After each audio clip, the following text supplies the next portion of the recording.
Another Island Challenge Cup race. Clare and Magdalene College, Cambridge, against University of London A. As Jim heads off to enjoy Henley, and Catherine Granger steps into the commentary seat. Catherine, good morning to you.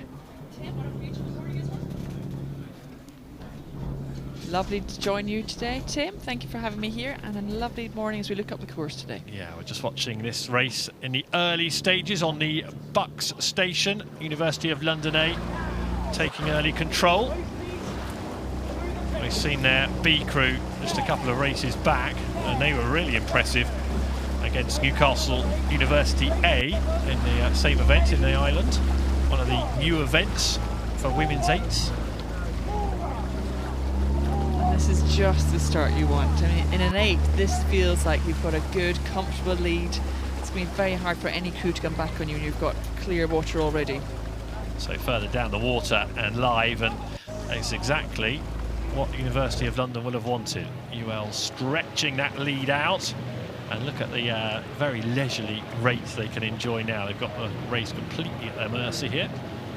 And this is a great angle. You can see the difference in rating. I mean, University of London relaxed, have just lengthened out, let the rating come right down. They're not going to do anything more than they need to today. Chasing behind the college crews of Cambridge are still coming at them, but it's going to be a big ask to try and close down that margin at all. Yeah, it's just looking at the ratings, on a glance at it, you'd think that the boat that's going at a higher rating might be closing the gap a bit more quickly, travelling across the water more quickly. I suppose there's a bit more technique involved, isn't there? There's more tactics involved than that, Catherine.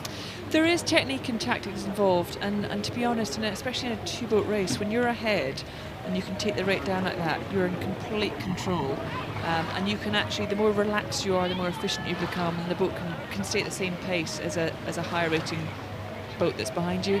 But also it does show the difference in calibre. This is a very classy A boat from UL, and you can see that even at lower rate they can keep that distance over.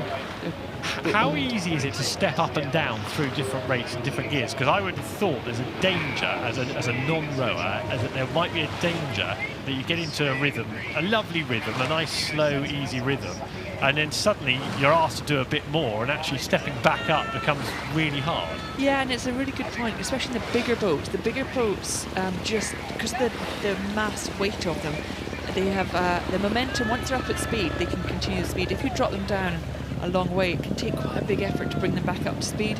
So this is where communication will be key, because obviously the cox has got their back to the crew behind them, so they won't necessarily be able to see if the crew is closing.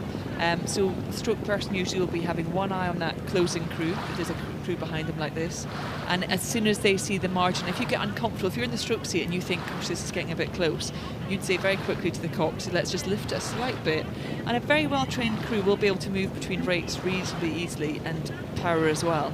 But again, the thing is, what you don't want to do is caught off guard. You don't want to have to do that unplanned and unexpected, because it can take quite a lot to change gear in an 8. Yeah, and in a smaller boat, I suppose you can be a bit more agile, can't you? You can nip around and off the hoof, thinking as you go, as the race unfolds a bit more. Yeah, and we'll see that throughout the day with the singles, the pairs, the doubles. They're boats that can change speed remarkably quickly, so often you see quite dramatic changes in racing. Whereas in this H race, I mean, that's University of London, very comfortable, very controlled. Nothing's going to phase them now, and they'll already have their minds moving on to tomorrow. Yeah, they need to conserve some energy, because they'll have tougher challenges ahead tomorrow and possibly on Sunday as well. What are you making of the conditions? I think you'd be itching to get out there yourself, wouldn't you, Catherine? I know, it's always easy when you sit here with a microphone in hand thinking, oh yes, I could go out and do that again. I mean, again, we always say this does feel a long course. It's just over the 2,000 metres, so it's longer than the crews are used to racing marginally, but every 100 metres can make a difference in tight races. But these are good conditions. What we've seen is that although there is a wind out there, and it will give some challenge to some crews, it's hardly affecting the water. So the water looks very flat, very calm, and you don't see any of the crews having any issues with the water at the moment. I think what we saw yesterday was, as the gust comes through, it's that the unpredictable moments that can catch people out. But right now, the weather looks calm. Hopefully the crowds are enjoying it, and I think we'll see some nice applause as this University of London crew come past the stands. So yes, it looks like nice conditions. You've got a big day here at Henley. I mean, we've actually got time in this race, Catherine, just in the last few strokes for you to announce you're coming out of retirement, if that's what you want to do. Because we had Helen Glover doing that recently, and you've got a couple of your old mates out on the water today, haven't you? Jess Eddy and Katie Greaves are out. Who you? Some great names out there. We've gone back 10 years. Yeah, you're in the Rio squad with them, weren't you? It's never too late. It proves that. But today, this is about other people. It's not about me, Tim. I'm talking about these wonderful crews coming down, and they will be loving every second of this row over right now in front of these crowds. Yeah, great work from the University of London boat, who had a nice, slow, steady rate and kept the momentum going to the finish line, and an enormous lead they managed to carve open and hold. Good work from them. They're safely through to Saturday. Hallard, Trim, Snowden, Pearce, Morgan, Lindbergh, Powell, Robinson, Ranger, and in the stroke seat, Blake Parsons, Joseph Salter, the Cox for them.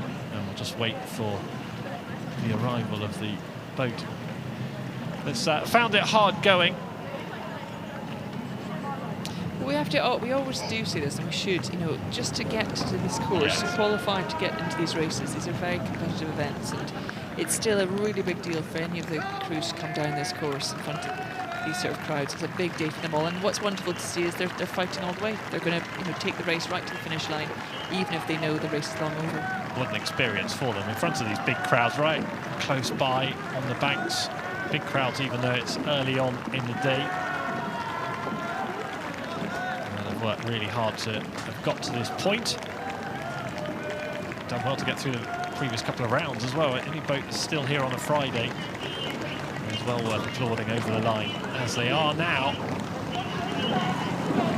On to them. So that is the completion of race number 12. University of London A safely through.